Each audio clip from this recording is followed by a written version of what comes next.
Hey everyone, this is Andrew from BF Media and welcome back to another Lightroom for Beginners tutorial. Today we are looking at how the tone curve tab works. So without any further ado, let us jump into Lightroom and see how things work. So here we are in Lightroom. The tone curve tab is the second one. That will be the first one after the basic tab. So what does the tone curve tab does? It changes, well, basically you play with the contrast. You adjust the contrast with this tab, with the tone curve. First of all, let me tell you about the presets, about the point curve presets. You have linear, that would be the basic, the default one. You have linear contrast, no contrast. Then you will have the medium contrast. You can see that the tone curve is adjusted to a slight S curve. Then if you go all the way to strong contrast, you will see that the S is way more powerful. Okay, but let us go back into linear and see what does those slider do. Basically what it does, it affects those specific regions, the highlights, the lights, the darks, and the shadows. Okay, the highlight slider will, if you move it to the right, you will get more light, more brightness, into more exposure, if you want, into your highlights, into the brightest parts of the image. So if I move it to the right, you can see that the curve is boosting right over here in the top. You can also move it with the mouse, clicking on one point of the curve and moving up or down. You can see on the picture how it's, if I move it all the way to 100, it makes the sky brighter in this image. If I move it all the way to -100, it makes the sky darker, and especially the central part of the sky. Okay, let us bring it back to 0. Then the lights, it affects the middle higher tones. I can say it. You can see what it affects because it's highlighted on the tone curve. So basically you bring it down, you darken the whole image, and you bring it up, you lighten the whole image, especially the sky and some wider parts on the buildings, but especially the sky in this specific photograph. Then we have the darks. The darks is the lower part of the histogram. You can see it's maybe from down to shadows, something like here. Okay, you can see on the histogram. Then if you move it back all the way to -100, it darkens your photo a lot. If you take it all the way to +100, it brightens your shadows. So this may or may not, those sliders may or may not adjust your photograph globally. Depends on the exposure you have. For this one, for this photo, a lot of, for example, the light slider will adjust almost globally because you can see here the exposure.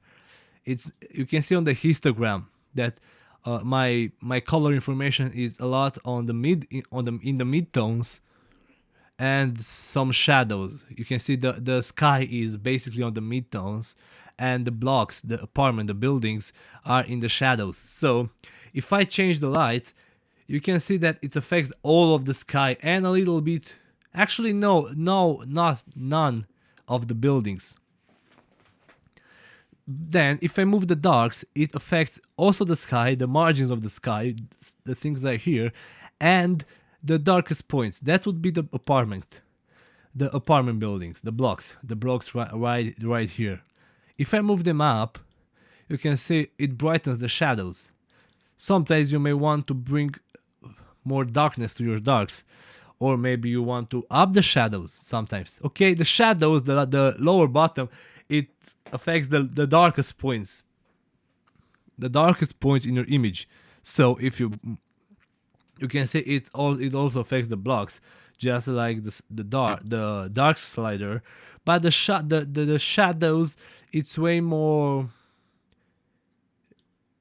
it basically it affects only the darkest points, only the shadows, the blackest points, because the dark it affects a larger spectrum, while the shadow it affects a smaller spectrum. You can see on the tone curve what it's highlighted there. So if I bring the shadows all the way to -100, I won't get the same dark result as if I'm bringing the darks all the way to -100.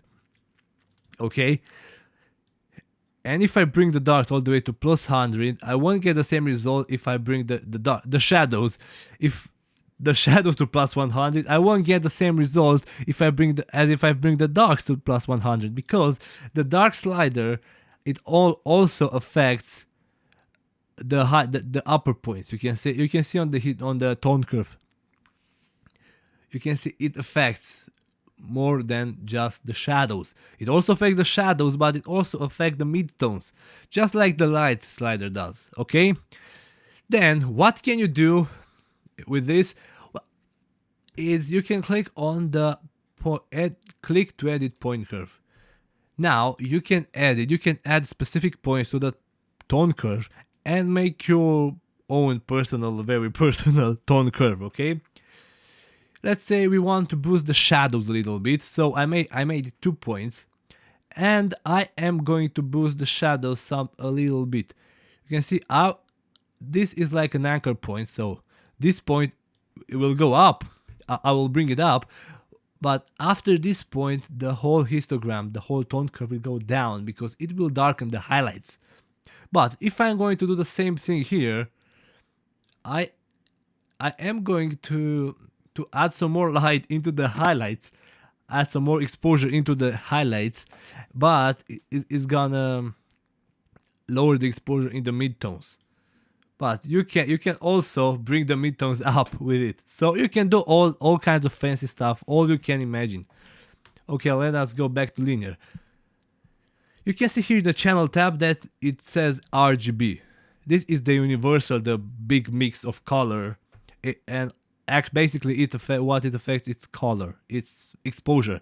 But if you click on it, you can see you have each RGB channel individually. So if we go to the red channel, we adjust only the red. So and that's the same thing again. Let us make two points there, and let's say we want to add some more reds into the highlights. Then we create another point here, and we up the reds in the highlights. You can see it's making a turquoise sky. It's rather interesting. Okay, and then let's say we want to pull out some red from the shadows. So we are going to pull out the red from the shadows. If you are going to hide the LEDs, you can see it's a very strange result. Anyways. Actually, what it's counterintuitive. If you pump the blacks in the shadows, if you go up, you're gonna infuse more red, and in the higher spectrum, if you go down, you're gonna infuse some red. So excuse me, if you go up, you're gonna take out the red, but if you go down, you're gonna give some more red. So let's say we wanna put some red into the highlights and take some red out of the shadows. This is rather interesting. Then let's see, we will leave the green tab as it is, and then we go to the blue tab. So we're gonna do the same thing once again, but this time we're gonna put some blue into the shadows and pull out some blue out of the highlights. So here we have some red sky with blue buildings. Fancy, right? Okay. If you messed it up like this, you can just go back to linear, medium, or whatever contrast curve. How I like to use it is on black and white images. So let me first bring this image to black and white. Then I like to play a lot with the presets, because to be honest, I don't use it that much. If you go to medium, you can immediately see the difference. This is the linear contrast, this is the medium contrast, and this is the strong contrast. And it adjusts the tone curve. If you want to go even more contrasty, you can just bring the shadows down or bring the highlights down up, or you can do whatever you want. What can you do though if you think, okay, medium contrast is not what I like. I want more contrast, but strong contrast is way too much. You can then boost the shadows, bring more light in the shadows, and make something in between. You can play. The possibilities are endless with these sliders. You can do all this kind of stuff. Okay, let's say we make the darks brighter and the highlights darker. So something like this. You can do all. You can play to your heart's content with this. You can experiment, because basically this is what Lightroom is all about. Experimenting, moving the sliders. Okay, let's see what the slider does, and you play with it until it looks fine to you. So this has been the tone curve. This is how the tone curve tab works. I hope you found it useful. I hope you enjoy watching the tutorial. If you want to see more tutorials like this one, don't forget to hit the subscribe button and hit the like button. So until next time, have a nice day, everyone.